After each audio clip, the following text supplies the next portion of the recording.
Okay, so hello everyone again. I hope you're all doing well today with the nice weather. So today we are talking about career fulfillment and spiritual growth from maybe an unusual angle. Um, because for those of you who don't know me, I have a little bit of an unusual way of working. I call myself a career karma coach, meaning that I'm mixing traditional coaching with spirituality and psychic work. And I do that to help professionals who are stressed, frustrated, in general, being in soul crushing jobs, to gain a better understanding of who they are and they start transform their career so that it becomes a very suited reflection of their true self. So in order to reach more fulfillment and being happier um, in their career in general. And I'm an expat myself. I'm French, as you can hear, I'm guessing. And I've been living in Ireland for over 15 years now. So I also understand the feeling of not feeling at home in your the country that has adopted you necessarily, but not feeling at home anymore sometimes with your native country. Hence the importance of finding home where the heart is. So finding home within ourselves. And today what we're gonna talk about is like three aspects of the work. So three aspects that I like to educate people about. First, what's important to check for you and to fix if need be before making any career decisions. The second thing is what's important to know in order to combine career fulfillment and soul purpose, and what to do in order to be able to take control of the karma that is generated through your career. So we'll talk about these three things. We'll take a little break in between each, and there's going to be a lot of me talking, and we'll do a little bit of self-reflection as well, and a couple of exercises.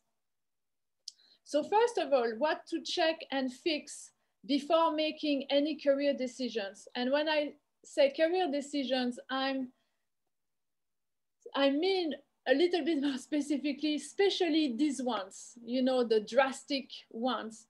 And yes, sometimes that's what's most appropriate, but not necessarily. And mostly what we want to avoid is to do that. You know, we don't want to throw the baby out with the bathwater. So first of all, like, you know, in just, you know, like a minute, you know, it shouldn't take too long. I'm just going to ask you to reflect about your current professional situation or your current professional predicament, maybe, you know, if you want to joke a little bit, but, and hopefully it's not, you know, hopefully, you know, you're not in a bad situation. But if you had to use a one-liner to describe your career right now, what would it be? You know, like from, you know, these are examples here, but like everything's possible. This is not an exhaustive list, you know, from I hate it, or I like it, but my boss is killing me, or the commute is killing me. Maybe you're bored, or maybe it's just okay, but at least it pays the bills. So like take a couple of seconds and write it down, or make a mental note of it.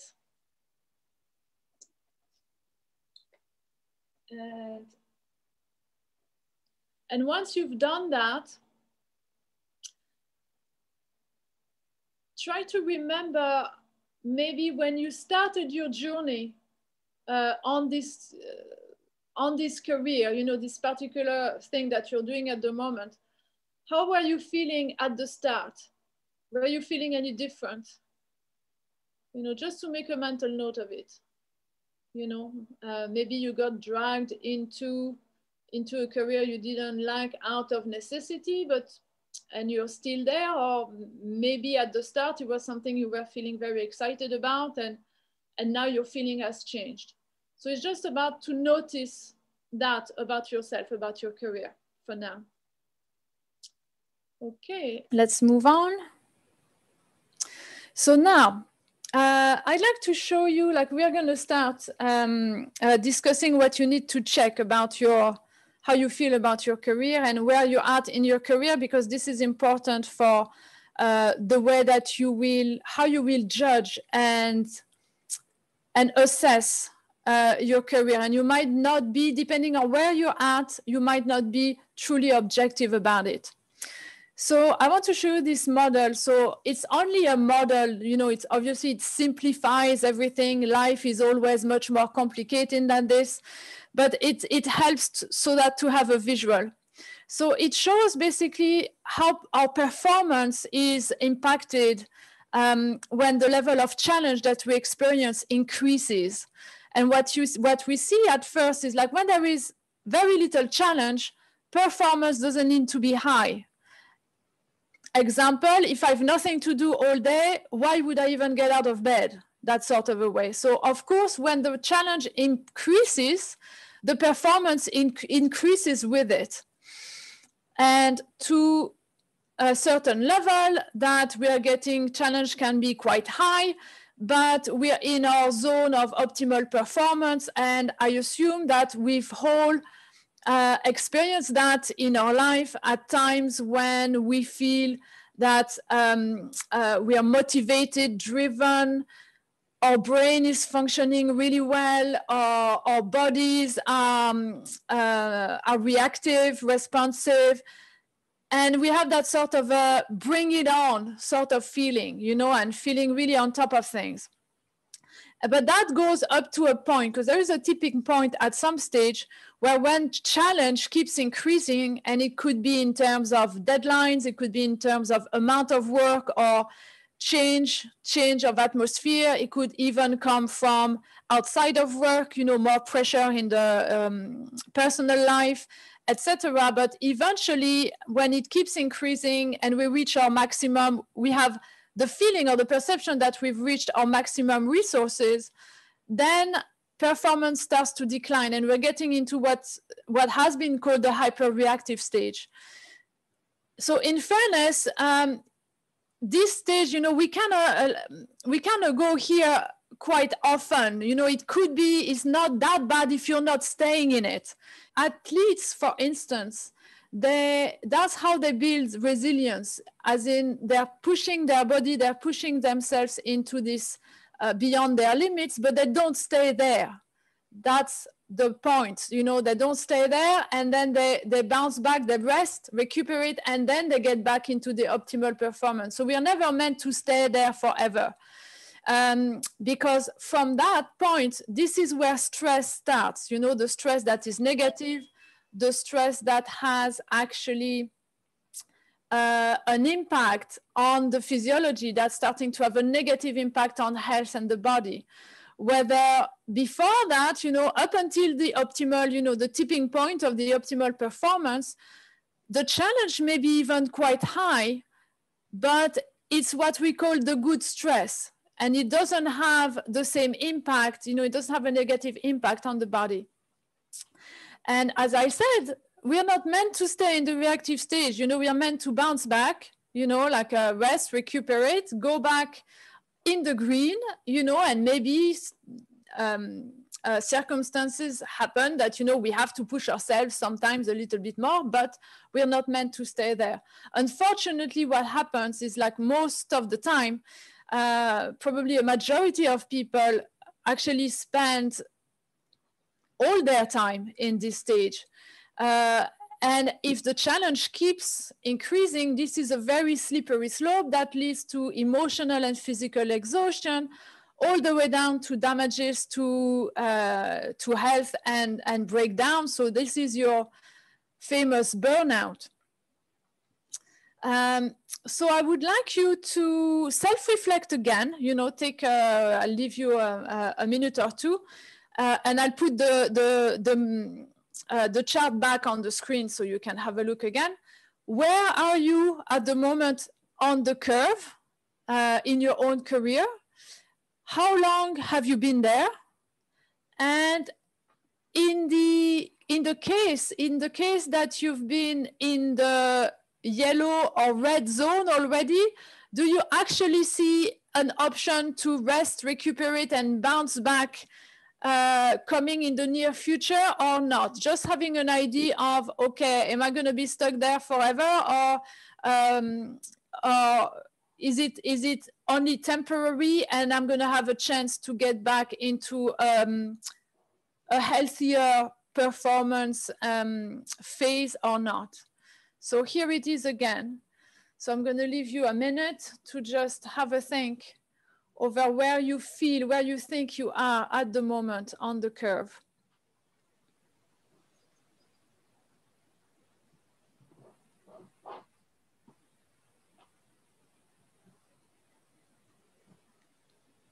So where are you on it? How long have you been there? And do you see some light at the end of the tunnel, as in, do you see that you're going to be able to rest, recuperate anytime soon or not? Okay, so and why I'm insisting on finding that out is that if you're in, if you're beyond that point here, you're going to have a perception change about your career. And if you're in the yellow or the red, your state of mind doesn't really allow for a very objective view of whether if your career is really one that you don't want anymore for good reasons, or maybe, like, you know, if you were making a couple of adjustments, it could again be the great motivating career that you had when you started it. So I want to show you a video about this perception change so that it's a little bit more, it makes a little bit more sense.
What happened in this video is that the music is replacing our internal state, our emotional state.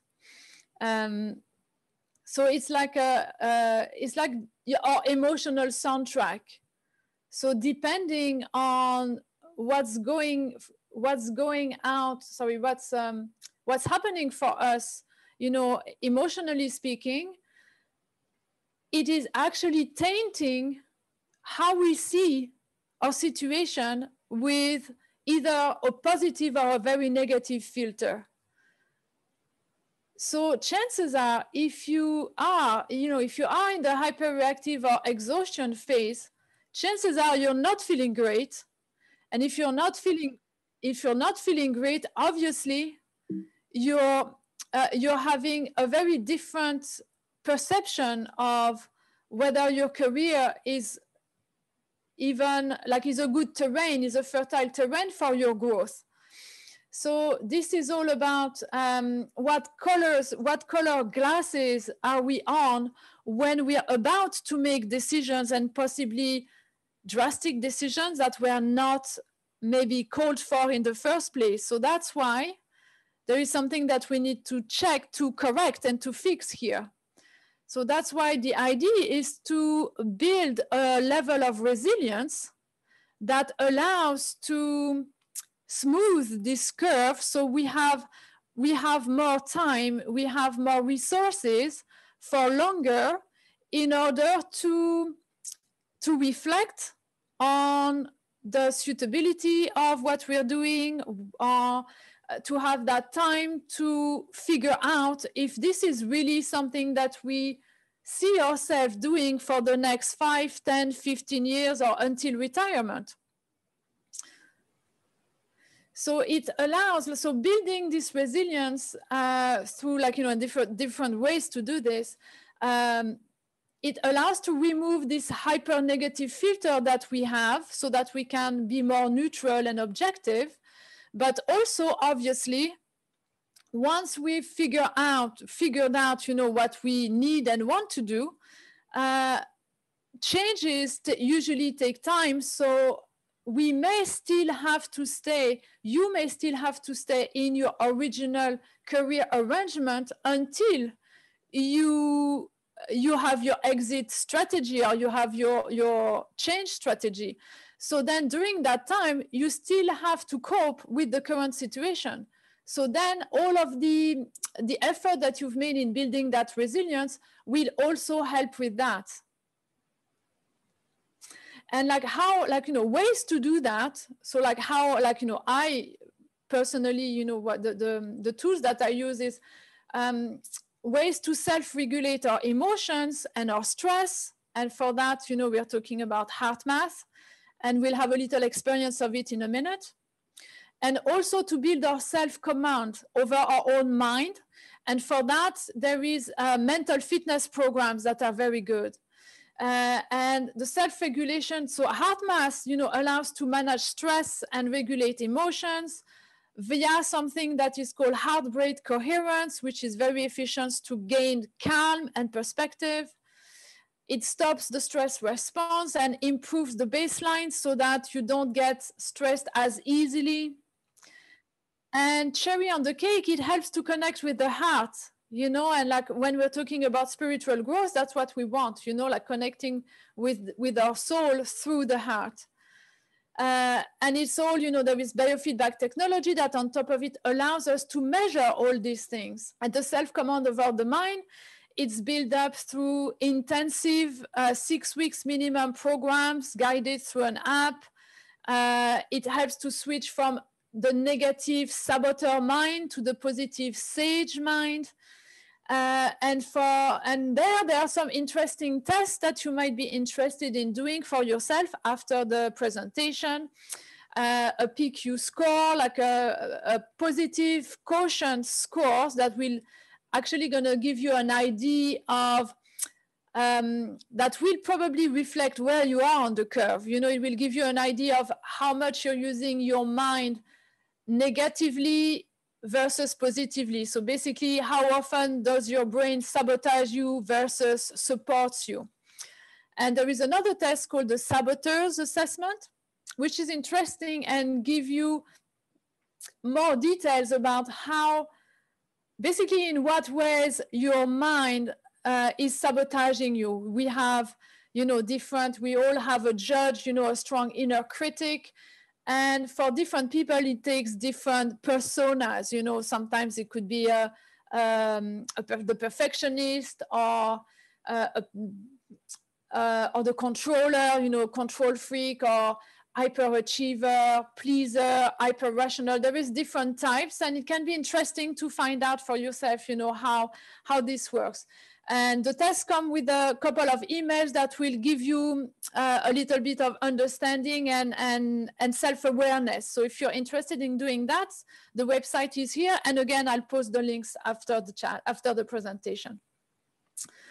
Okay, so lastly, I want to insist on one thing, is that this period, that, you want, you realize you're not in your optimal performance anymore, and you need to build resilience in order to figure out what you want to do, what you want to change. this gives you the time to fix what doesn't work, but you really need to fix what doesn't work, because these techniques, you know, they're very efficient at building resilience. So they can, yes, it can help you keep going for much longer, but it can, if you keep going much longer in a career that is not good, that is not good for you, eventually it will catch you, you know, it will catch up with you. So it only needs to be, it needs to be temporary. You know, you need to make good use of that time in order to figure out what to change. Maybe there are little adjustments, maybe it's a total reshape, but you need to kind of be on solid ground, because eventually, if you're not fixing the ground that you're walking on, it's like walking on thin ice, and eventually you might fall through the cracks anyway. So I wanted to finish that part on these words, because in my opinion, there would be one way that to make, you know, this green curve permanent. It's when you finally have sorted out what doesn't work, and once you get yourself into a career, once you manage to transform what you're doing in a way that is so aligned with who you are and so suited and so well adapted with who you are, that it's actually your career that makes you feel good. So if you're naturally feeling good because of your career, then you're on solid ground. Then you don't need the tricks anymore, because it fuels you from the inside. That's really the idea of working on your career and your spiritual growth at the same time. So now I suggest that we are doing a little exercise together that will get you a little bit acquainted with the heart math techniques, you know, getting into coherence, and how it can have the power to shift your perspective. So here is what we're gonna do. Oh yeah, forgot. Yeah, if you're not fixing, if you're not fixing what you need to fix, eventually, you know, it's like a coyote walking very confidently down, you know, like away from the cliff, and eventually gonna look down and realize that is in midair and fall down quite heavily on the ground. And we don't want that. So we don't want that to happen to you. So that's what we're gonna do now. So first of all, if you have a piece of paper, I'd like you to write down what is your biggest career challenge right now. What's your biggest challenge that you're facing? And maybe if you're actually happy in your career at the moment, you can use this and for any other type of challenge. What's bugging you right now? And write down also, how do you feel about it? It's just a matter of way to just acknowledge where you're at, what's the problem, and how you feel about it. So now I'm gonna invite you to close your eyes, make yourself comfortable and close your eyes now that you've acknowledged what the problem was.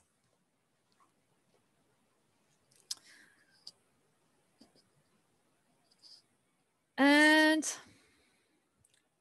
I'm gonna ask you to follow me on this little journey.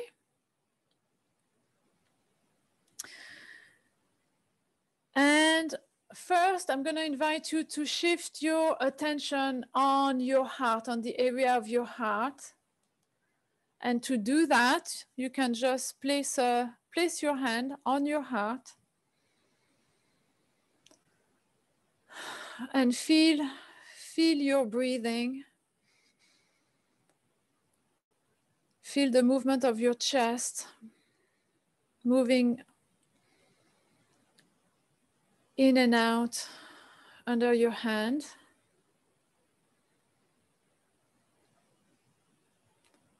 And you can also imagine as if your breath is actually flowing in and out through your heart as you breathe in and out.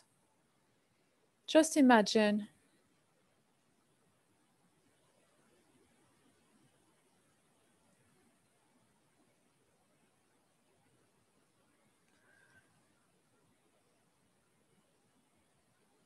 And you can also breathe a little bit deeper and a little bit slower than you usually do.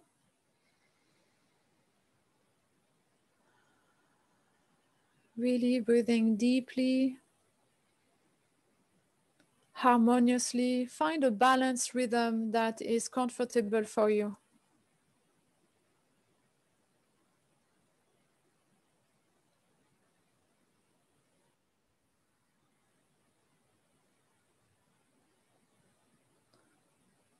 So as you breathe in and out, slowly, deeply. Now I'm gonna invite you to find a feeling of calm and ease. So you can maybe remember a time when you felt calm, and ease in your life. Or else you can imagine how it would feel to feel actually calm and ease.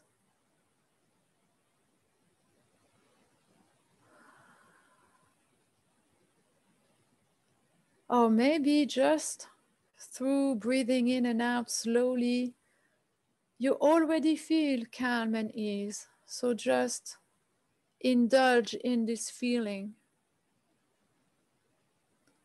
Feeling calm, feeling ease.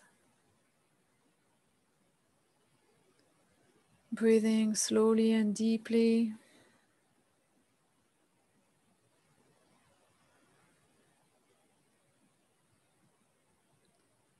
And now that you're feeling calm, from that perspective, ask yourself, what more beneficial attitude or action could you have in that situation, in the situation that is bothering you right now, in your career challenge? What would be a more beneficial attitude or action to take in that situation? And just notice what comes to you. Just notice what pops up.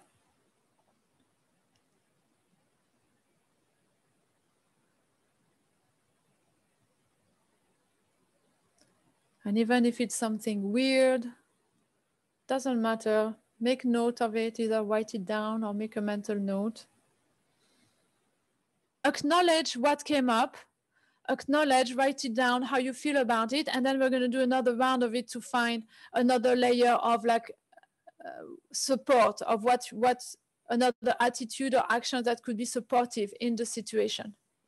I'm going to ask you again, close your eyes again after you make a note of the first, what came up for you in the first part. And focus gently your attention again on your heart. Maybe touching your heart, feeling your breath, filling up your chest. When you breathe in and out.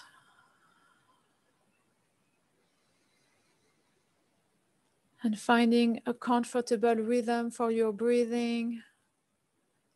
Breathing maybe a little bit deeper and slower than you usually do. We'll do this for a little bit longer this time.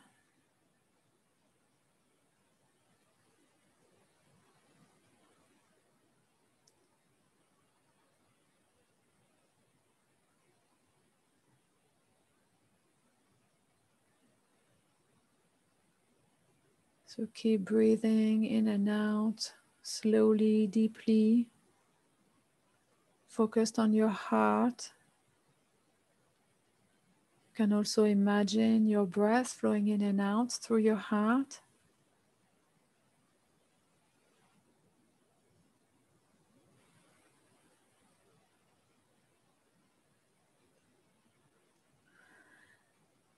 And now again, I'm going to invite you to remember or imagine how it feels to feel calm and ease. And maybe you are feeling calm just now, so indulge into this feeling. Really feeling the pleasantness that it brings to your body. And you can also imagine as if you're breathing in and out, calm and ease through your heart, as if it's flowing in and out directly through your heart when you breathe in and out. And we'll do it for a little bit longer.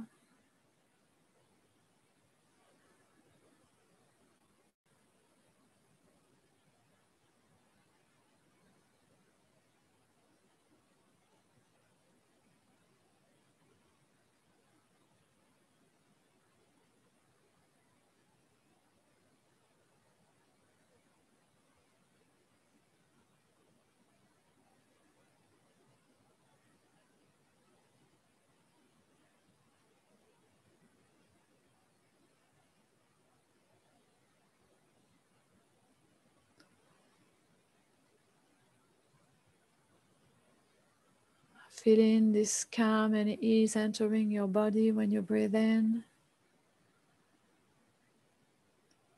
Radiating out from your body when you breathe out.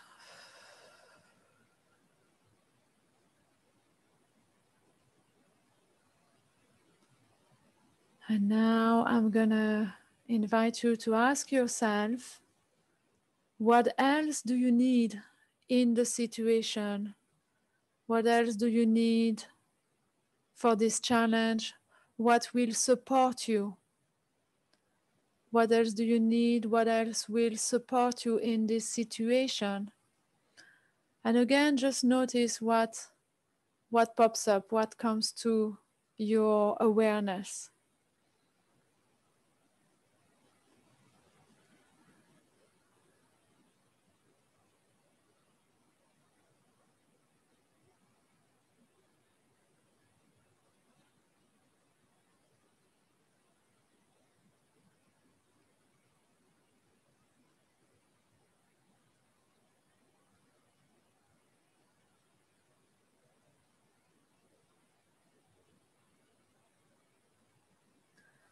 Okay, and from now, whenever you're ready,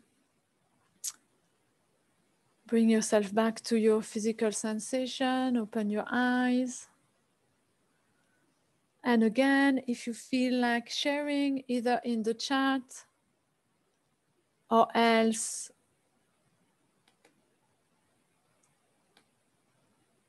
sharing with us out loud, I'm going to put record.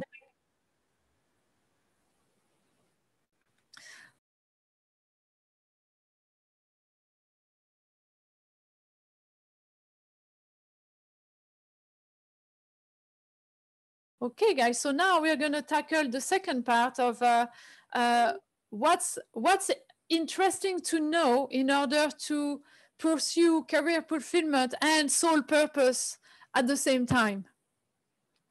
So here I just need to share like a little bit about my story because, you know, to make a point. So I grew up in a family where my mother was passionate about horses and my dad was a lawyer.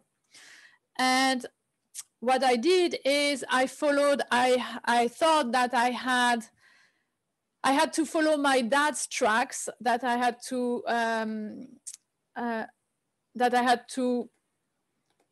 you know, to honor, you know, the legacy in the family. My grandfather was a lawyer, my uncle was a lawyer. So here I am studying law.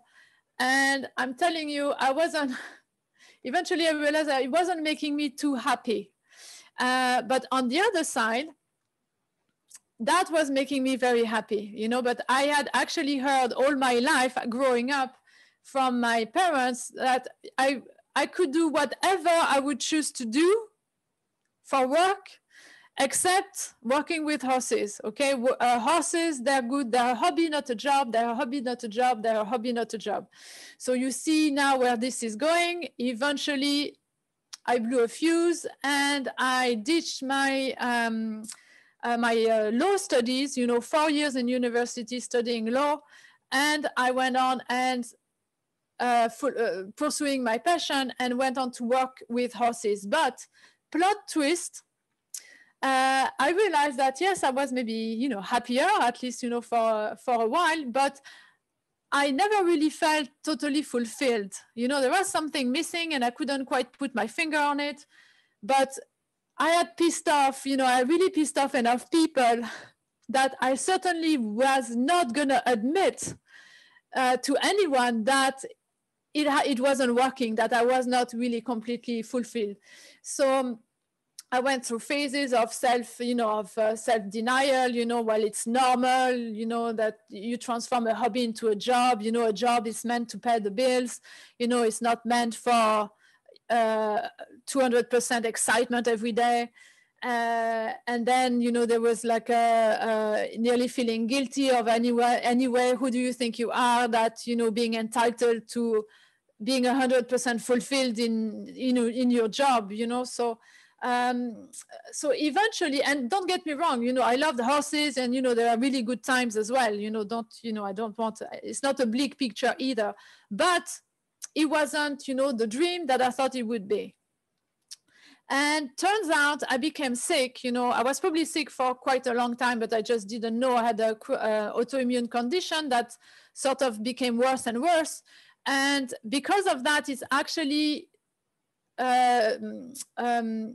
changed my the trajectory of my career towards holistic therapies, you know, and as I was getting more and more tired, I eventually quit the horses and studied different modalities, you know, from massage, Reiki, reflexology, aromatherapy, IET, or like you name it, you know, like everything under the sun I studied, you know, anything that would maybe help me to feel better, to help with my health condition, you know, I would study. I didn't end up practicing everything that I studied, but whatever I thought was most efficient, I ended up using it one way or another with my clients. But again, there was aspects of this that I really enjoyed, but still, you know, there was still something missing. Again, couldn't quite put my finger on it, but I just wasn't fulfilled, épanoui. I don't know how to, another word in English, but yeah, it wasn't superb yet. So it's only after a while when I stumbled upon a modality called soul realignment, which is about finding out energetically who we are really as spiritual being, all about basically like having a psychometric test for your soul, you know, saying like, okay, you know what, your soul is meant to thrive doing this, this, or this. You know, your soul is meant to embody the energies of such, such, and such. So it's only when I stumble upon this modality that, oh my God, I realized that I'd been actually living my whole life for nearly 40 years totally the wrong way around. See, because my role model had been my mother is someone who's quite a little bit antisocial, very self-reliant, independent, does everything by herself. I had been mimicking this throughout all of my career. In the horses, I was often working by myself. I had attracted jobs and opportunities where I would rarely be working in the team. I would always sort of be the only one, you know, like looking after some, you know, like some groups of horses, like, you know, like remotely, like always by doing that alone. So, and again, like, you know, in my career in the holistic therapies, I would be at first doing a lot of massage, you know, relaxing things. So yes, I would talk to people, but most of the time they would be sleeping on the table. So I wouldn't have a lot of interactions with people. And guess what? Guess what I found out with this soul realignment, soul profile that I was lucky enough to encounter, that my soul is actually the total opposite. My soul is thriving with people connections. People, not horses, and not sleeping people, like talking people. So like my soul thrives with connection. love and healing, supporting other people, but also being supported. So interconnection, interdependency. And I had tried to live my life and the first part of my career and the first part of my business in a way that was extremely self-reliant. I would always try to do everything by myself, not having to rely on anyone else. So it was the total opposite as to what my soul was really looking for and striving for. So that was a real aha moment. That was a painful aha moment because I didn't like hearing what I heard. And actually at first, you know, when I got this soul reading, I ditched it in a drawer and proceeded to forget about it and kept doing what I'd always been doing. And we all know what happens when we keep doing what we've always done. We keep getting the results that we've always gotten. And in my case, they really weren't great. So my health was deteriorating. Like finances were not great either, like relationships, like cherry on the cake, don't even ask. So like nothing was really, life wasn't fun. And eventually I was about 40 maybe at the time, and I was really down. And I said to myself, it's fucking not worth it. I'm not going to spend the next 40 years of my life like this. But I knew that in order for my life to change, it wasn't going to happen spontaneously. So I was going to need to do something and change. So that's when I decided to ditch this soul profile, this soul reading out of the drawer and really do something about it.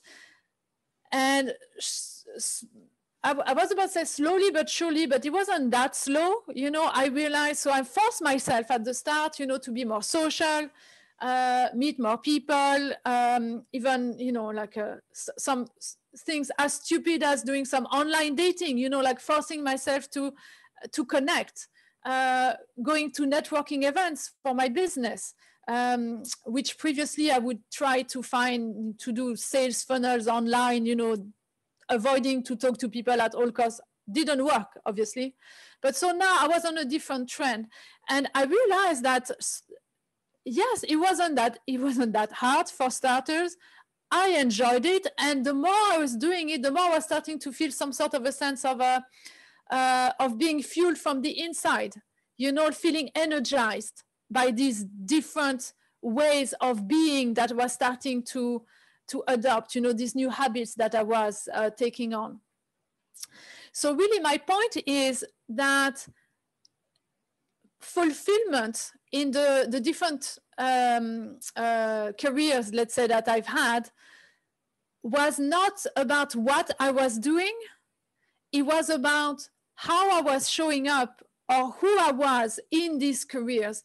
So by that token, being like accepting things that like being by myself all the time, by that token, I would have been unfulfilled in any career.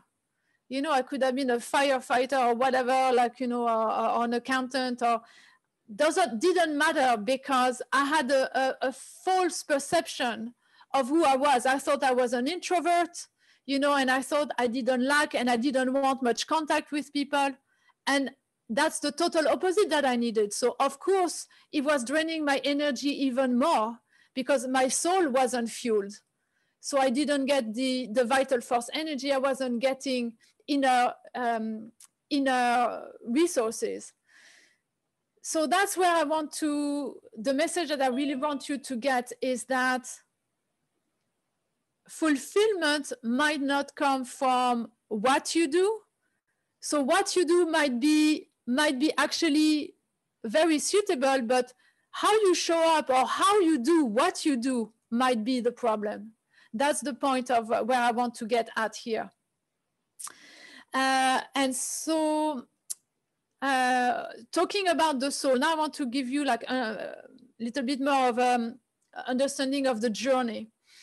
See, the way I see it is like as a soul, so this is my representation of the soul, the soul has an energy, the soul has a personality. So it comes here decide that it's going to have going for a ride on Earth. So it grows itself a body, and once it's in the body, then arriving, you know, it arrives here and it needs to learn how to be a human. You know, it's a new game. So how do we learn how to be a human? We learn that from our parents. First of all, our caretakers, you know, like might not necessarily be parents for everyone, but our caretakers. And then we learn it from school. So this is another layer of learning that we're getting. And as we all know, you know, the education system is not very well, it's not necessarily tailor-made to everyone's uniqueness. Okay, like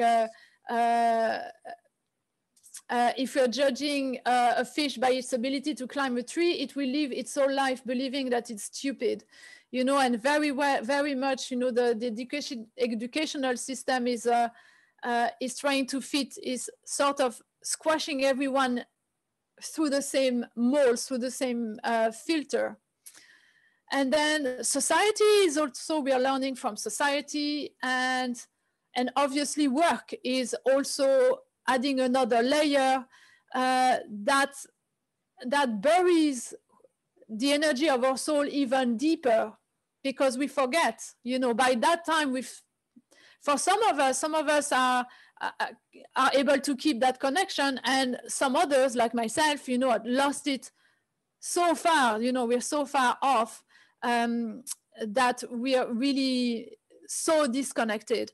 And about the so this, like, you know, like society, parents, education, work, these are layers of conditionings that help us function in society, but may have totally disconnected us from the personality, the essence of who we are when we arrived.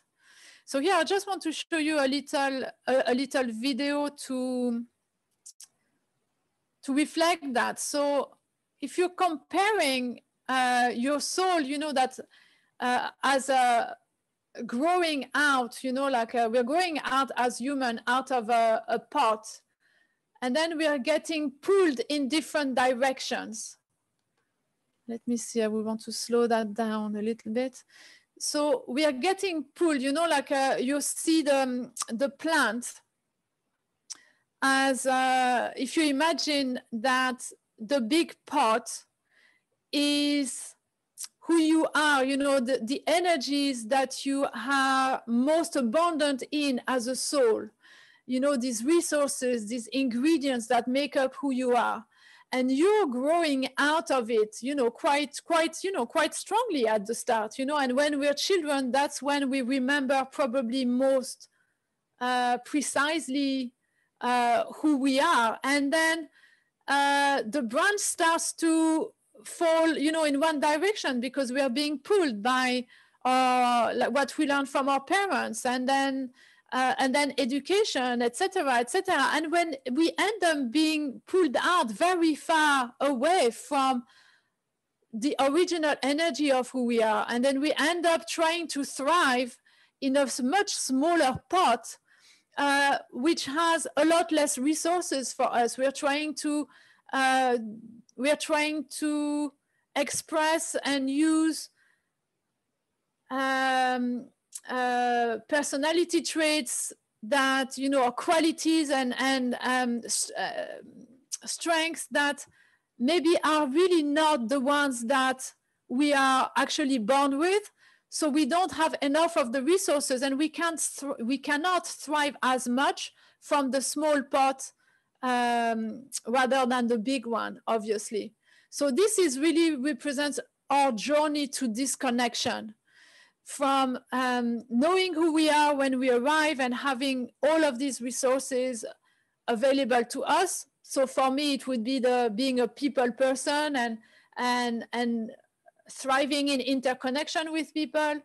And as I explained, as you know, like taking example on my mother, and then different work experience where I would be alone all the time, I ended up in a much smaller pot, thinking genuinely that it was me, you know, I was an introvert, you know, I didn't need that many people, you know, etc.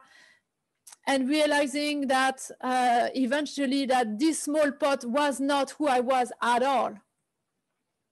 So, and how that relates to career in general.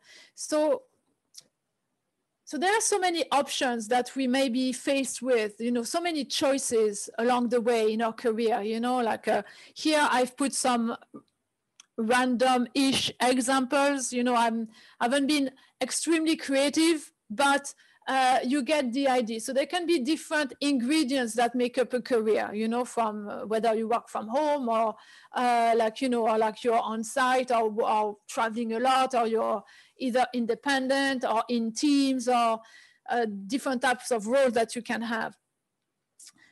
So these are like loads of options. So, but what happens is that if you don't know, you know, like if you've forgotten who you are, then you're going to be choosing the ingredients that make up your career based on either what you think is suiting you, but also, you know, life happens. Sometimes we don't necessarily have all the choices available, but so we might next maybe pick different ingredients. But hello, what if these ingredients on this little drawing, they're throwing you out of alignment, they're throwing you out of your pot because they're not actually well suited to who you are as a soul. But if you don't know who you are as a soul, you know, how could you guess? So whether when you start, when you know who you are as a spiritual being, and that's the work that obviously, like, you know, is possible to do, then the story changes, because then you can start choosing more consciously what is most congruent to the type of person that, the type of soul that you are. So like you become aligned. So then these would be examples that would go well with my type, let's say, of soul, you know, like supporting roles, being like, you know, customer service, you know, like being supporting of people, or anything that implies interacting with people, mentoring, you know, like managing team, you know, like being with people. So just one example among so many, of course. And that's what we want. We want really to be in alignment, so that we know, if we know this axis, if we know the axis, when we know which choices to make, the ones that are going to be well aligned with this axis, with the root of the plant, you know, so that we can grow, we can still grow out of the pot strong like a tree, and not being pulled, you know, in all directions and getting out of it.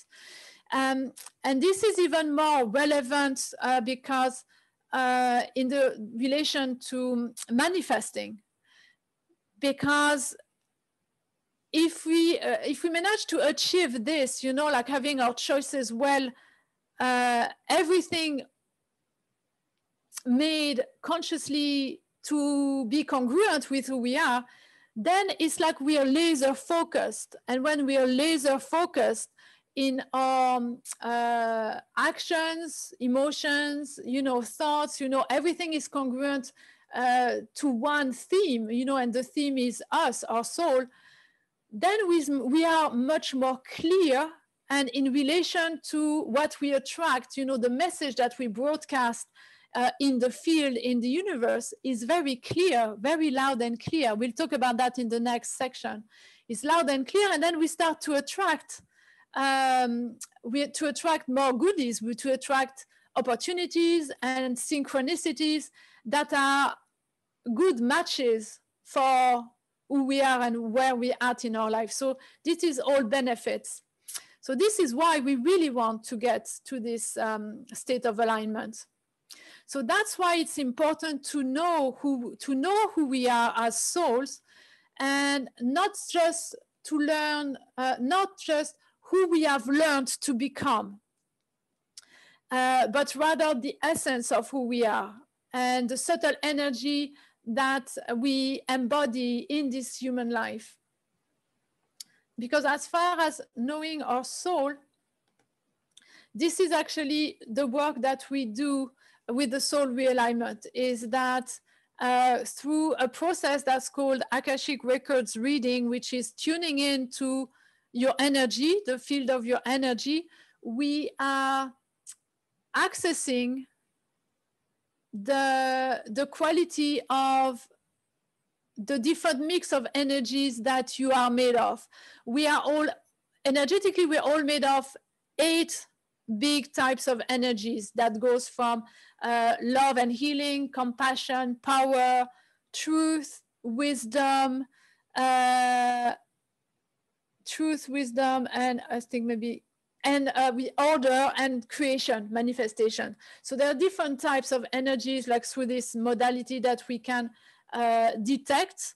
And depending on which ones you have most abundant in yourself, then there are different types of environment that you would be better off seeking. So there, it gives you the information to know what would be a more fertile terrain for you to grow in.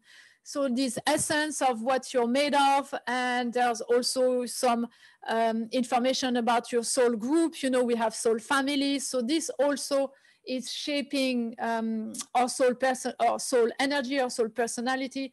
So it's really like a soul portrait that we are making. And when we have that, it becomes much easier to make choices that would align to it, because otherwise it's constantly trial and error and hit and miss. Hit or miss. So this is what we want to do. We want to look for the essence. And that's why I want to make a little note about the difference that I find between processes like looking for the soul profile through energy work or anything similar. You know, there are other ways of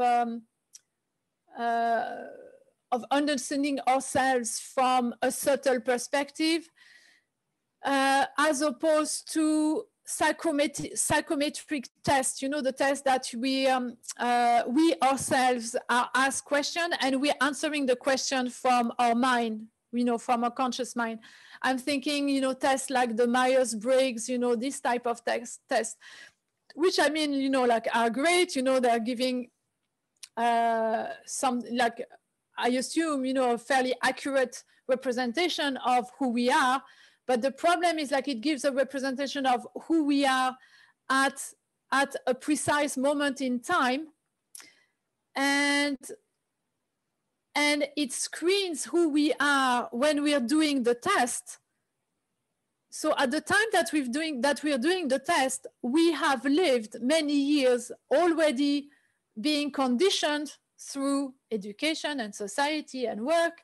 We have been living many years maybe under stress, and stress is actually activating coping mechanisms and certain sabotaging ways of behaving, you know, like I've talked about it briefly earlier, you know, like being a controller or a stickler, or, you know, this type of aspects. So these tests, they tend to take a picture at that moment.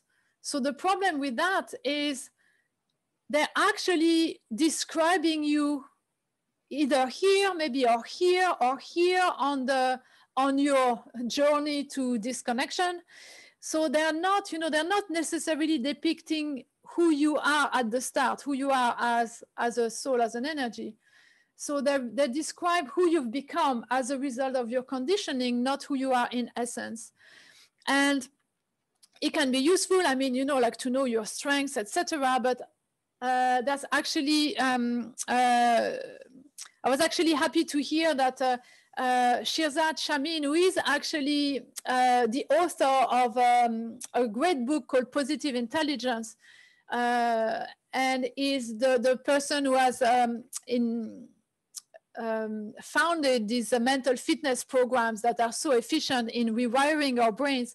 He says it himself that these tests, you know, like that are putting a little bit of a label on ourselves, because then, the tests came back qualifying us maybe as an extrovert or an introvert, then we end up holding that like a badge of honor. You know, it's like, oh, this is me, you know, and sometimes people may be sharing it on LinkedIn, informing other people that they're the type of person they are. And so they're making decisions and they're based on that. But is it really who they are? Because that's the point of doing work with the soul and with the energy rather than the mind, is that we're looking at the essence. So we are looking at what is left once we have stripped away all of these learned behaviors, all of these conditionings. So we are left with our true self, basically. So this type of readings, I find would be, you know, like, and of course you're going to say I'm biased. Yes, of course, but you see where I'm, you know, where I'm getting at. You know, like anything that you fill in the answers yourself might be describing you maybe in a moment in time that is maybe accurate now, but might not be reflecting your true essence. And other things that are looking at the energy, and I'm thinking maybe astrology, human design, you know, like different, not just soul realignment, other modalities out there that might be describing more, you know, what's underneath. You know, that's what we want to look, what's underneath, what, not just the superficial of what we've become, who we've become. And so the advantages, you know, of knowing who we are as a soul is that then we can consciously craft our career, because we know what to say yes or no to. You know, we can make choices to support the expression of who we now know to be. You know, maybe you didn't know before, but once you know, then you can start to make a little bit of tidying up in your choices. Okay, you know what, this you know, this type of task, you know, they don't suit me, this type of environment doesn't suit me, and then you can start to make changes. It also allows, you know, on the bigger pictures to do our divinity within earth, within our earthly life, our earthly career. So there is no fracture anymore between the material and the spiritual. Everything happens as one. We are doing the spiritual within the material.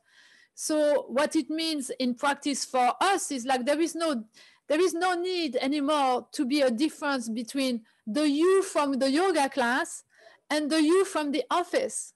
You know, like people who feel that, yes, they need to put a facade where they're in the office, but they feel, you know, like outside of the office to be a total different person. So we don't want that. We want to be able to be one all the time. And then the last advantage is like spiritual and professional personal development all happen in one process. So our spiritual connection is supporting our career fulfillment and vice versa. So it's not like, you know, we are doing career coaching on one side and having a career going one direction, and on the other side, you know, like doing spiritual stuff or personal development in the hope that we would eventually feel better. But that when the two are not going in the same direction, then it doesn't work. So here, everything happens. One is supporting the other in a beautiful, virtuous cycle. So, and it brings me to say a couple of words about soul purpose and career fulfillment. So what it means, you know, at least to me, you know, I'm not saying, you know, I have the ultimate truth, but that's what I believe, that, you know, soul purpose, there is not a purpose as such. It's not something that we are meant to be doing, you know, soul purpose or even life purpose. And I think it's better that way, you know, to think that way, because otherwise this is such an anguish, you know, and sometimes, you know, like imagine being stuck in a job and in the meantime thinking that, oh, there is one thing that I was brought on this earth to do and I haven't found it yet. The anguish that comes with this, you know, that there is only one thing, you know, there was one job you were meant to do and you haven't found it, so your life is wasted. You know, I found that crazy. So No, I don't think there is no sole purpose as in one job, one mission. No, I think rather the sole purpose, if there was to be one, is to express who we are. It's just to bring in the expression, the uniqueness of this essence that we have as a spiritual being, and to bring it and express it in whatever we do, whatever we choose to do. But what we do, we have the choice. You know, it could be 100 things, you know, 100 different things. It doesn't matter that much, the what. What matters is like whether we express the energy of who we are or not. And it is to create, you know, to create our experience, you know, to do something, to choose. And that's the most important part, you know, like whatever you choose, and then expressing who you are in whatever you choose. So that's about soul purpose. And then about career fulfillment, in my experience anyway, it had very little to do, it is not so much about what we do, but it is more about how we do what we do. And for me, like, you know, I remember, like, now that I have the knowledge to connect the dots, when I reflect and I see my career in the horse industry, there were times where I was really happy. And when I was happy, when I was working with people, with horses, but with people, when there was a great team and we were going on well together, and when we were living together as well, and there were the times when I was happy. But somehow I was attracting a lot of responsibility as a single person. And if I had known any better, I would have managed this career differently. I would have said no to working by myself, and I would have been seeking opportunities to work with big, you know, maybe big stud farms where there is a lot, you know, a lot of teams, etc. And maybe I would have been fulfilled then, you know. And so basically, yes, it's like fulfillment comes when we express who we are, when we find out who we are, and we express it in whatever we choose to do. That's what I believe. So it's really a change of perspective, you know, like looking on the outside, stop looking from the outside of, like, you know, the what, you know, okay, this what doesn't work, I'm going to try another what, and then I'm going to try another what. And instead looking inside, looking at the who we are. That's the change of perspective that I would encourage you to consider. So lastly, like, you know, like having a little contemplation. So trying to find out, you know, the idea is like, once you know who you are, you're going to be able to compare it with what you're actually doing, your job, and all the elements that are the ingredients that make up your job, your career. And then there's two options. So you'll discover that if your job is a yellow hole, and you're also you know, a yellow, geez, I'm missing some words here. Peg, do we say that? No, peg will. So anyway, like, you know, like I'm thinking IKEA at the moment. So if you're basically, you know, remember, you know, when you assembling an IKEA piece of furniture, there is always a moment when there's going to be, oh, damn it, my English. There's going to be a nail, you know, that is not aligned with the hole and it doesn't fit, you know. So in that case, but at least, you know, both are round. So all we need to do in that case is drill a slightly bigger hole. So that's the idea. Sometimes, you know, you and your job, you know, you're both round. The shape is the same. You're both round. The color is the same, but just there might be a slight misalignment. So in that case, there are minor adjustments that need to be made, you know, maybe so within your own career. So making a bigger space for yourself, you know, and requesting, you know, different working conditions, or slightly different tasks, or like, you know, changing team, you know, something like that. But it doesn't mean that you need to reinvent the wheel and pack your bags and go and sell pizza in, like, you know, on the Costa del Sol, you know, that's what I'm going at.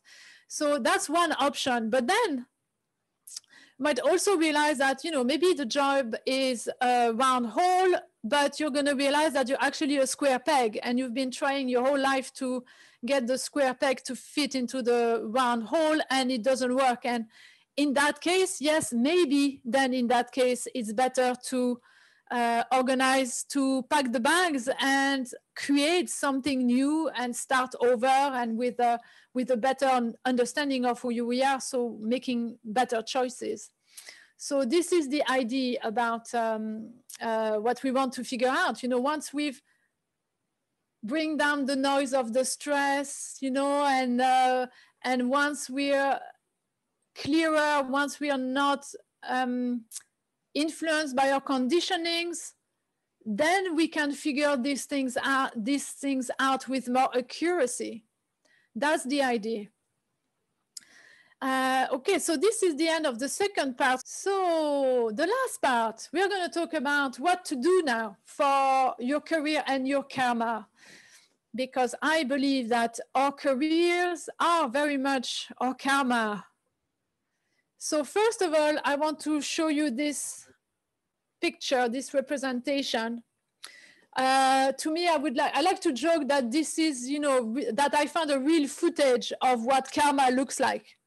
And this picture, this represents basically how the universe works, how we work, basically how everything works in this world, in this universe, you know, like on an energy level.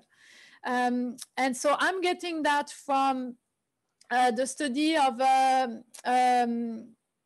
unified physics. You know, they are like a model of unified physics from a very, very interesting man, which I'll share the name in the chat later as well.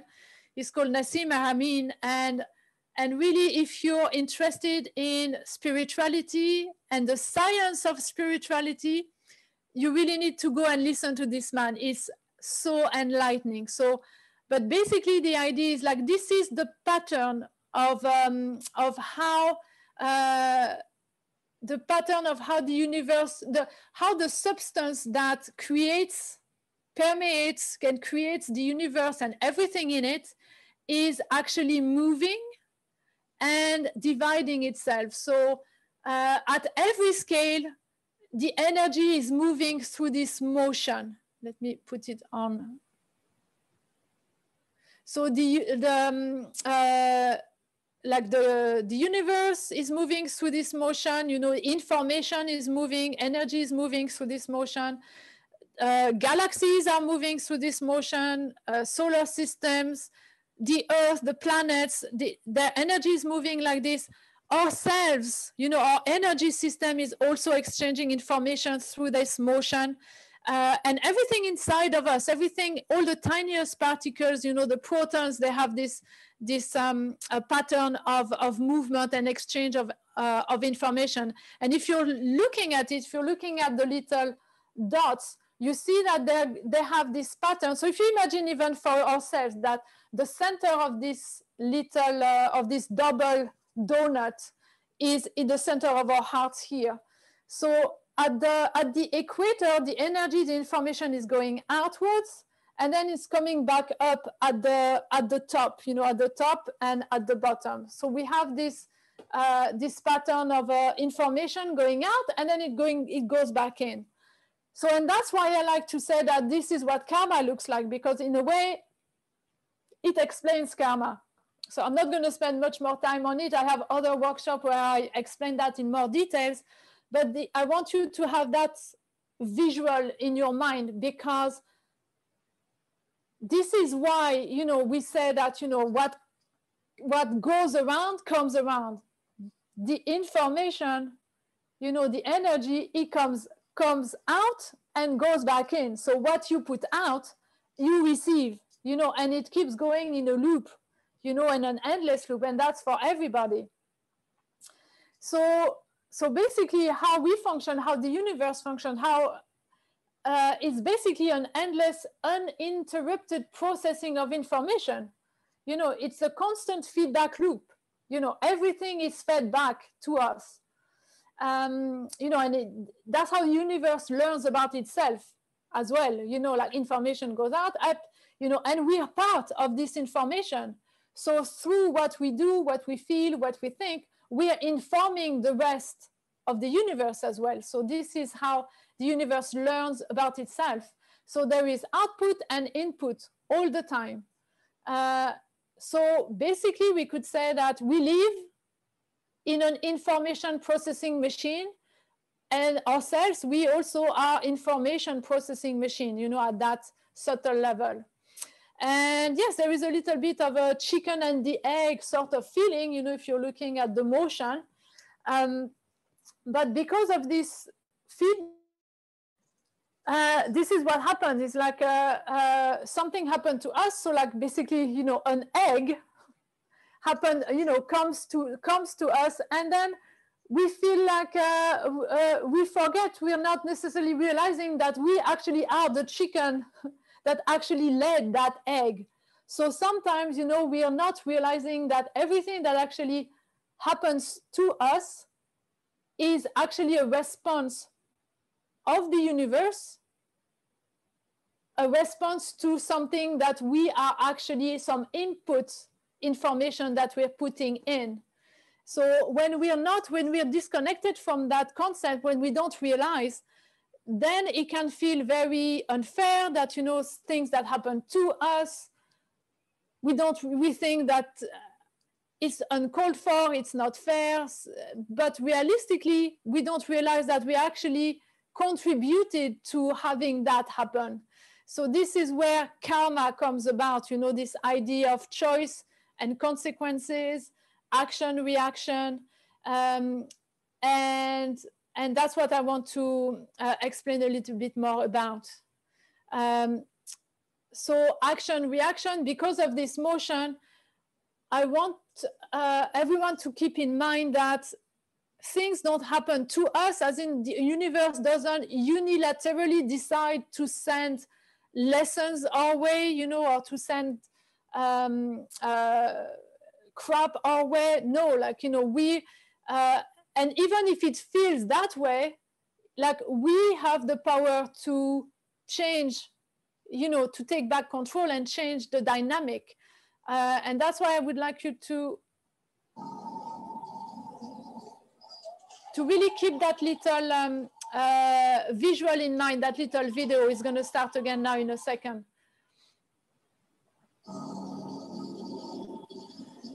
See, one more for the little guy, you know, he throws the boomerang and then it comes back to him, but he's the one calling the shots. And that's the same for us in as far as karma is like, you know, karma and the feedback loop of information is about.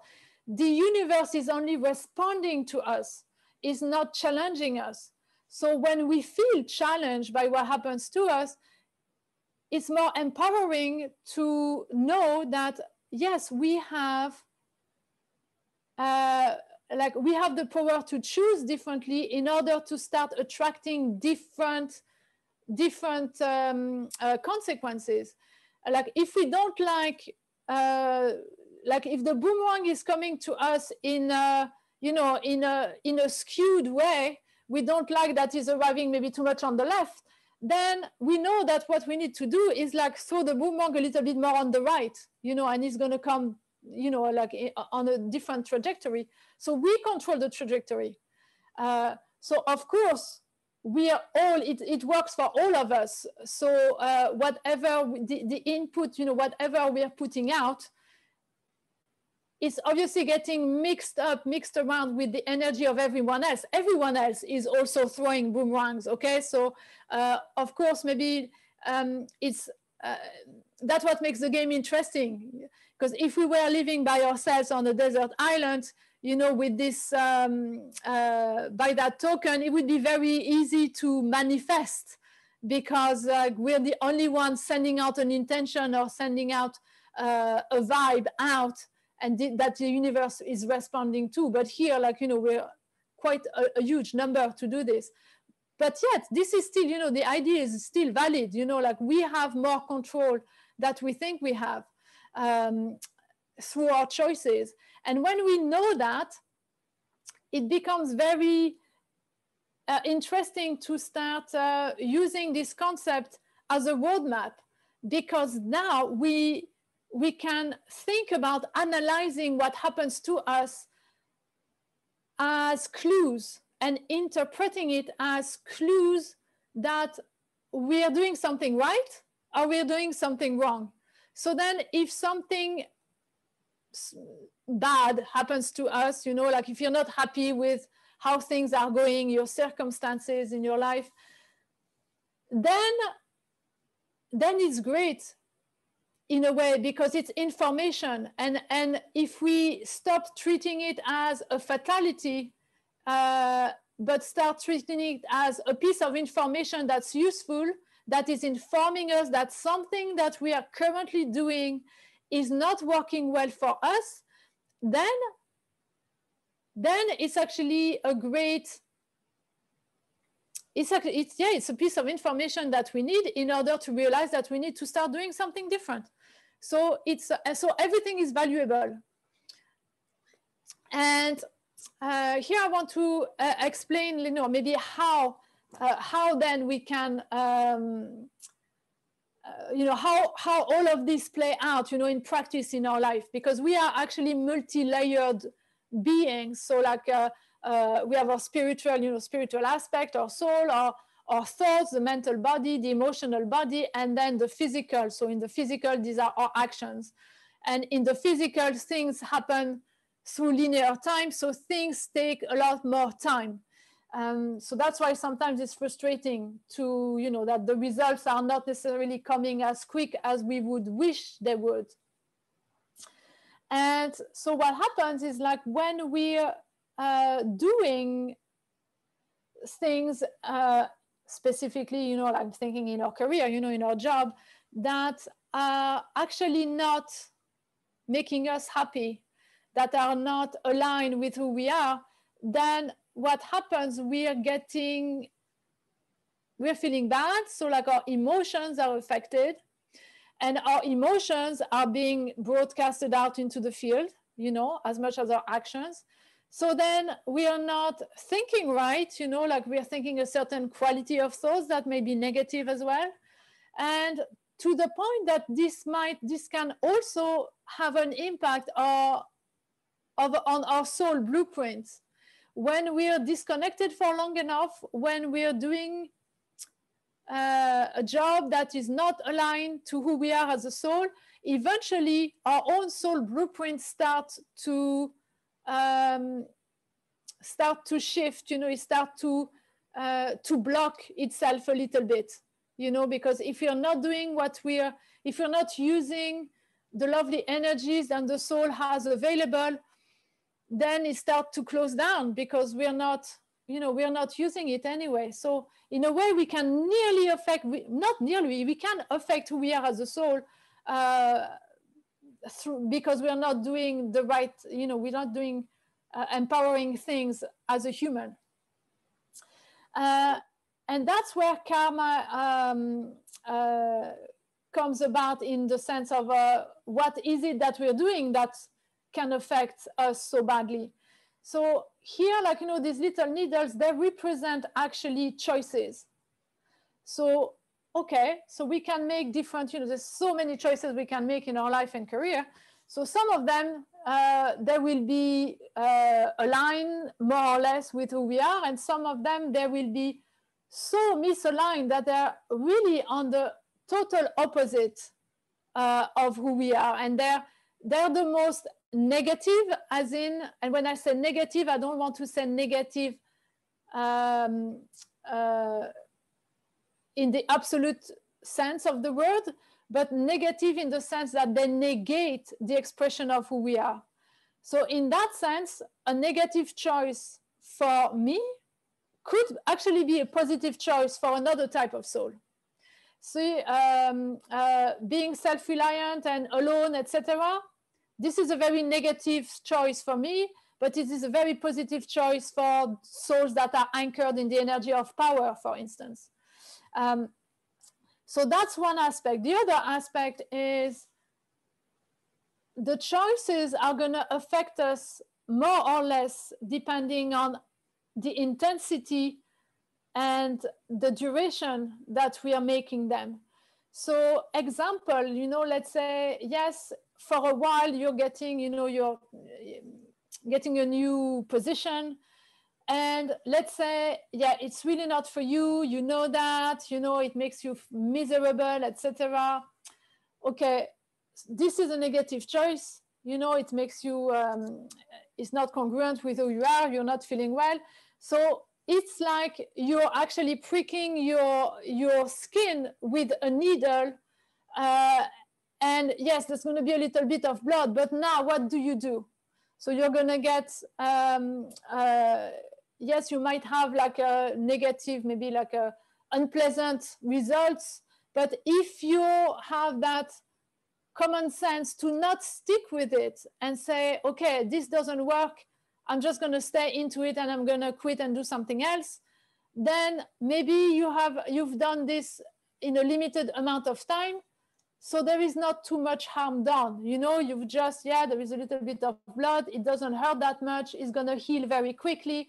So karmically, you know, you're not going to see negative circumstances tripping you up very much. You know, it's not going to have so much of an impact. But imagine if you're staying like, you know, you're miserable, but for some reason, you know, like you convince yourself that you've no other choice and you stay there for months and years and maybe the rest of your life or until retirement. This is the equivalent of keeping, you know, like prickling your skin with the needle over and over and over and over every day for years. Imagine the size of the wound. So this wound is not going to heal is very quickly. So even if you stop in this lifetime, it might not even have the time to heal. And sometimes we keep making these negative choices for a whole lifetime. So then what happened? The wound is there, and we come about, you know, we pack our bags, and next lifetime we come back and the wound is still there, you know, so we're still hurting from the wound and we're still attracting, you know, like karmically circumstances that are matching the energy of that particular wound. Except because it's a new lifetime, we so don't understand why this shit is happening to us, because we don't realize that the origin of the negative choice is actually in a past life, you know. So that's how karmically things can actually follow us around, you know, lifetime after lifetime. So we can feel maybe victimized, we can arrive in a, we can be born, you know, with a family, you know, with, you know, like where we feel, you know, we are not supported, you know, basically sometimes, you know, we can feel that we have a bad set, we have been dealt a bad set of cards, and it's unfair, you know, or it's random, but it's not random, you know, like it's the set of cards that correspond with how you used to play your lives, the previous lifetimes. So, but once you know that, it's actually empowering, because there is work that we can do to investigate these choices, the ones you're doing now, but also the ones that you may have done in past lives that have opened some wounds that you're still feeling the pain of now, and that are still tripping you over and causing you to attract similar negative patterns into our lives, etc., etc. So this is about karma, but see how this is very relevant to career, because guess what? How many hours a day, a week, a year is dedicated to your work, to your career, right? So how much doing, how much thinking, and how much feeling does that generate? That can be positive or that can be negative. So what's the potential for negative choices here that you might be making for hours every day, for days every week, for weeks every month, etc., etc. So this is for you to reflect, you know, like think about that, because your career in that sense is really your karma, because it's taking up a lot of your time. And once you've been exhausted for 8 hours a day in your career, chances are in your personal life, you're not so proactive in making choices, because you're just resting and recovering from the choices that you were, so that your job is requiring you to make, and these are negative. So your career is your karma. So if this is your karma, you know, representation of this feedback loop, this is your career, your job, this is your life in general. Let's say in your career, you're experiencing obligation and frustration and hardship. Well, guess what? How we do one thing is how we do everything. So like we are inputting the energy of obligation into the career machine, into the information processing machine. So guess what we attract as a result? Not only in our career, but also in our life in general, we attract more obligation, more frustration, more hardship. And if we want to attract something different, and freedom and fulfillment and ease and flow, whichever rocks your boat, then it means that you're going to start to input new data into the machine. You know, it makes sense. So yeah, I'm urging you to think about what is the type of data that you are actually sending out in your life, and career is the biggest generator of it. And what happens when we actually, when we know who we are at soul level, you know, when we know our essence, then it means that we know what choices will be more prone to support the expression of our soul. So we can start to make plans, to think ahead about what would be good choices for us in our career, in our life, and implementing them, of course. But here is what happens. So then there might still be at that stage a little bit of screaming and kicking, because this will feel odd, this will feel out of comfort zone at the start. So emotionally, you might feel like, oh my God, no, it's uncomfortable. I don't feel like doing this. You know, it's not me. Well, it's not you, because so far you were living your life based on the you that was conditioned by society, not the you, not who you are as a soul. So yes, it may feel very different.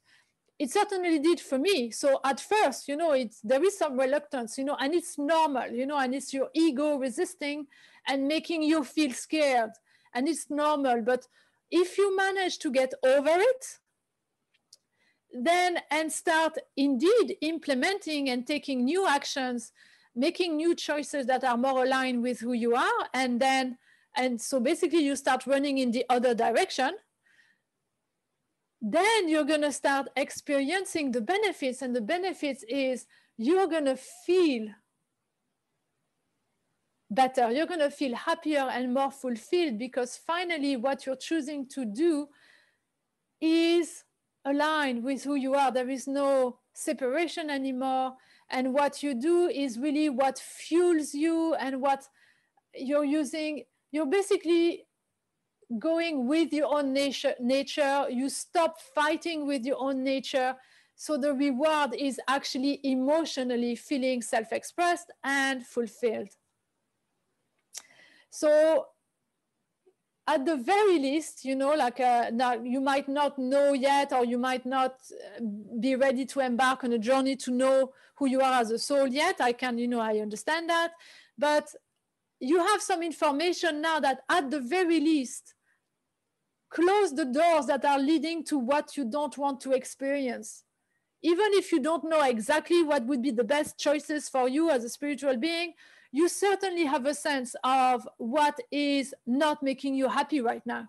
So start by that, you know, like things like make a selection, and what you know that what you're doing is consistently feeling you, causing you to feel obliged, or to feel frustrated or to feel angry. Start to take some steps to eliminate these and close these doors.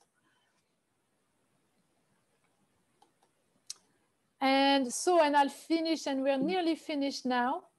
So I just want to talk to you about the career realignment journey. So, which is like, you know, the type of journey that we take on, you know, like when I work with people. So like we are looking at the 4 elements. So spiritually, who are you? What's your soul blueprint? Who are you as a soul? What karmic patterns are you still repeating today? You know, what open wounds are still haven't healed, you know, that you need to heal now. So with the soul realignment, Akashic Records reading. So this is a little bit of the psychic part. But then we're also aligning the emotions, you know, like looking at how stress is impacting your clarity, your performance, you know, and remember, stress is very much the very first thing that needs to be addressed, you know, how to self-regulate emotionally so that you start to change the messages that you're broadcasting into your universe, you know, because the universe is responding to how you feel. And it's also about how to stay connected and to receive guidance from the heart, from the soul. And that's what we've done at the start. You've had a little experience of receiving guidance from your heart, and we do that with heart math. On the mental level, you know, it's all about understanding our mindset. How is our ego maybe resistant to change, you know? So we want to go over limiting beliefs. What subconscious beliefs do we have that are limiting us? How to transform them so that they're supportive of us. How to also rewire our brain so that we consistently tackle challenges with positivity rather than overwhelm. And we do that through mental fitness, the mental fitness program. We also use tools like Psyche, which is about reprogramming the subconscious. And then last but not least, most importantly, transmuting that in action, what we do. So what choices are you making?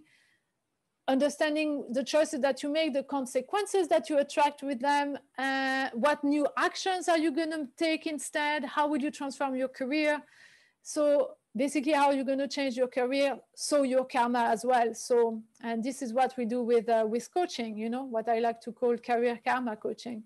And when we are getting all of this working together, congruent, then that's where we're aligned, fully aligned. And that's when this concept of manifesting happens, because doors start to open. We naturally attract the right opportunities for our vibration, for who we are, because we are shifting finally into the right skin for our soul. That's what how I can express it.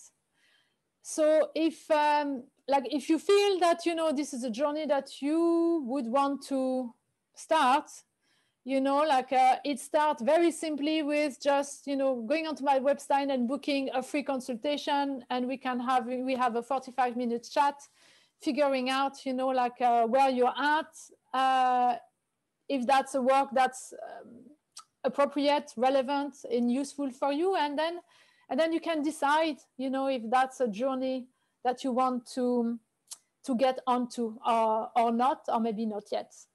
So that's it.